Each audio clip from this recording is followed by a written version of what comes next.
We begin by turning the oven on 160 degrees Celsius or 350 degrees Fahrenheit. Put on some parchment paper to make it easier for you to take the sesames out of the tray once it's heated. Sprinkle the sesame seeds over the parchment paper.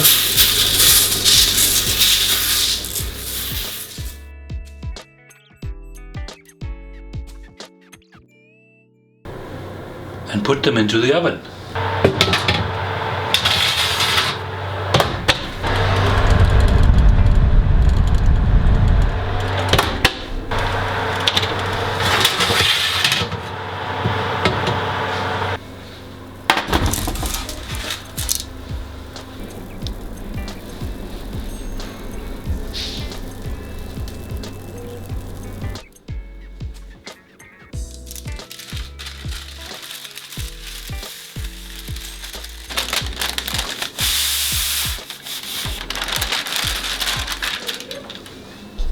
Yeah!